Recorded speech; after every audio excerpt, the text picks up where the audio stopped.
आज सुबह से ही ना तबीयत ठीक नहीं चल रही थी, बहुत थकान महसूस हो रहा था। फिर भी सोचा कि नहीं, पितृपक्ष चल रहा है तो मुझे कुछ न कुछ तो बनाना है। भले ही मैं कुछ सिंपल ही क्यों ना बनाऊं, लेकिन आज तो मैं बना के रहूँगी। क्योंकि सैटरडे है और सैटरडे को ना हम बाहर जाते ही जाते हैं। तो मैंने सोचा मैं गरीबों को ये जो खाना है ना वो बना के और दे दूँगी। फिर वीकडेज में मुझे बहुत मुश्किल होती है बाहर जाने में, क्योंकि मुझे कार ड्राइव करने में बहुत डर लगता है अभी भी। तो फ़िलहाल मैंने 3-4 चम्मच घी लिया था और उसे ना हल्का सा गर्म कर लिया। अब मैं यहाँ पे मोटी वाली सूजी ले रही हूँ। इससे ना जो हलवा है वो बहुत अच्छी बनती है। अगर आप बारीक सूजी लेंगे ना तो हलवा उससे उतनी अच्छी नहीं मिलती, मतलब बनती है। और यहाँ बेंगलोर में ना बारीक वाली सूजी बहुत मिलती है। तो मैं ना हमेशा देख के लेती हूँ कि मोटी वाली ही सूजी लूँ हलवे के लिए। हल्का सा लो फ्लेम कीजिए, फिर थोड़ा सा मैंने बीच में हाई कर लिया था। ऐसे ही करके ना 5 मिनट में बहुत अच्छी तरह से भुन गई थी। उसके बाद 2 गिलास पानी डाला था। पानी इसमें थोड़ा ज़्यादा पड़ता है क्योंकि जो सूजी है ना बहुत फूलती है, बहुत पकती है, मतलब पानी बहुत एब्जॉर्ब करती है। उसके बाद थोड़े से ड्राई फ्रूट जैसे कि किशमिश और थोड़े से पिस्ता डाले थे मैंने। 2 इलायची को भी कूट के डालूंगी, इससे ना फ्लेवर बहुत अच्छा आता है। लेकिन जो इलायची थी ना मेरी वो सूख चुकी थी, मतलब ये अच्छी क्वालिटी की नहीं लग रही है मुझे। तो फिर मैंने क्या किया ना, इसके जो ऊपर का छिलका होता है वो हटा दिया, चाय वगैरह में डाल लूँगी।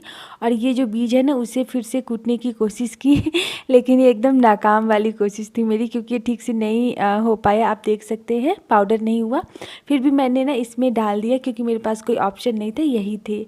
और फिर मैंने इसे इस तरह से मिक्स किया और गैस का फ्लेम बंद कर दिया। ये अभी पतली लग रही है पर धीरे धीरे ना ये बहुत गाढ़ी हो जाती है, इसलिए बहुत ज़्यादा इसे मत पकाइएगा, हल्का सा पतला रखिएगा।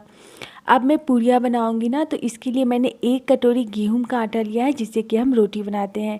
इससे क्या होता है ना कि पूरियाँ अच्छी बनती। अगर आप सिर्फ मैदे का लेंगे ना आटा और उससे बनाएंगे तो पूरियाँ बहुत चुई हो जाएगी। और आप किसी को देंगे ना तो वो भी खाएगा तो बेचारा सोचेगा मैदे की पूरी दे दी है ना। तो 1 कटोरी आटा लीजिए और 1 कटोरी मैदा लीजिए, तो फिर पूरियाँ बहुत बहुत अच्छी बनती है। और 1 चुटकी मैंने अजवाइन डाला था और थोड़ा सा मैंने रिफाइंड ऑयल जैसे कि 1 चम्मच के करीब डाल दिया था। इससे पूरियाँ ना खस्ता बनती है। हल्का सा नमक 1 चुटकी के करीब, और उसके बाद इसे अच्छी तरह से मिक्स किया है आटे में। जितनी अच्छी तरह से आटे को मसलेंगे ना उतनी अच्छी तरह से इसमें नमक और जो मोयन हमने डाला है ना ऑयल का, वो पूरी अच्छी तरह से मिक्स होगा और पूरियाँ एकदम क्रिस्पी बनेंगी, बहुत अच्छी करारी करारी बनेंगी। अब आपको आटा ऐसे लगाना है ना जैसे रोटी बनाते हैं, उससे थोड़ा सा कड़क रखिएगा। रोटी जितनी गीली नहीं करनी है, नहीं तो पूरियाँ सॉफ्ट बन जाएंगी बहुत, मतलब खस्ता नहीं बनेगी। खस्ता पूरी बनाने के लिए ना, कचौड़ी बनाने के लिए आपको थोड़ा सा आटा को कड़क ही रखना पड़ेगा। उसके बाद इसे ढक दीजिए और 10 मिनट के लिए छोड़ दीजिए। जब तक ये रेस्ट करती है ना तब तक आटा सेट हो जाता है। फिर मैंने तब तक क्या किया ना, हलवे को भी ट्रांसफ़र कर लिया था, क्योंकि उसी में मैं कचौड़ियाँ बनाऊंगी, पूरियाँ बनाऊंगी। तो ये देखिए यहाँ पे कितनी सूख चुकी थी ना, तो ऐसे ही होता है, ये बाद में ना बहुत सूख जाती है सूजी। तो अब मैं फटाफट से ना कचौड़ियाँ भी तल लूँगी, क्योंकि मेरे जाने में सिर्फ 1 घंटे बचे हैं और उसके बाद मुझे रेडी भी होना है। मैंने सोचा मैं आज साड़ी पहनूँगी, तो फिर थकी हुई हूँ फिर भी मन है कि मानता नहीं। तो फिर मतलब लगता है कुछ अच्छा लगता है ना, जब भी आप कुछ करते हो ना तो थोड़ा साड़ी वगैरह पहन लो तो अच्छा लगता है। तो आज मैं मंदिर भी जा रही हूँ और प्लस गरीबों को खाना भी खिलाऊंगी, तो इसलिए मैंने सोचा कि मैं साड़ी ही पहनूंगी। तो 10 से 15 मिनट में पूरियाँ बन जाएंगी, उसके बाद मैं रेडी हो जाऊंगी।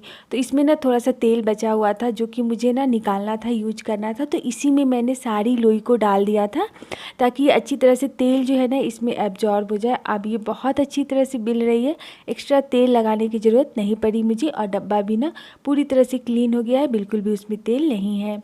तो ये हुआ एक हाउसवाइफ वाला जुगाड़। तो यहाँ पे ना थोड़ा सा लोई तोड़ के मैंने इसमें डाला था, तो बहुत अच्छी तरह से फूल गई थी। तो बस इसी तरह से मैं गरम तेल में जो है वो इसे डाल दूँगी। यहाँ पे ना मैं तेल की पूरियाँ बना रही हूँ, रिफाइंड की। अगर आपको ज़्यादा मतलब ये पसंद नहीं है कि आप रिफाइंड में बनाएं पितृपक्ष के लिए, तो आप घी में भी बनाइएगा। घी में भी बहुत अच्छी पूरियाँ बनती है।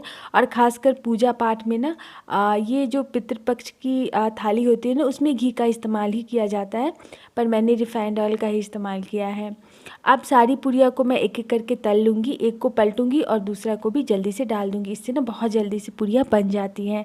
अब ऑडी यूनि रैप मैंने डाला है ताकि पूरियाँ जो है ना नीचे से सौगी ना हो और एकदम खस्ती करारी बनी रहे। सारी पूरियाँ और हलवा मेरी रेडी हो गई थी और मैं 10 मिनट के लिए ना बैठ गई थी और बैठ के मैंने नैप भी ले लिया था। और उसके बाद फिर मुझे याद आया कि नहीं बहुत काम है, मैं नहीं बैठ सकती, तो फिर मैं फटाफट से किचन में आई और इस तरह का मैंने यूज एंड थ्रो जो पैकेट आते हैं ना, जो ट्रेन वगैरह में खाने में मिलते हैं, वो मैंने लिया था ताकि मैं किसी को भी दूँ तो वो भी आराम से इत्मीनान से बैठ के खा सके। ऐसा नहीं है कि मैंने प्लेट में ऐसे खुले में ना दूँ, हाइजीन पर्पज़ से भी सही रहता है। तो बस मैंने 2-2 पूरियाँ डाली और 2-2 चम्मच हलवा डाला था। यही था मेरा पितृपक्ष का जो आप बोल सकते हैं थाली। और साथ में ना मैंने पैसे भी दिए थे, तो मैंने 11 रुपये दिए थे हर बंदे को, यानी 5 बंदे हैं तो इस तरह से मैंने 11-11 रुपये दे दिए थे। और फिर कुछ मंदिर में चढ़ावा भी चढ़ाया था और कुछ गरीबों को मैंने सिर्फ पैसे ही दे दिए क्योंकि मैंने फूड इतना ही बनाया था। तो मैं जा रही हूँ पूजा करने, फिर मिलूँगी आपसे अगले वीडियो में। Bye bye.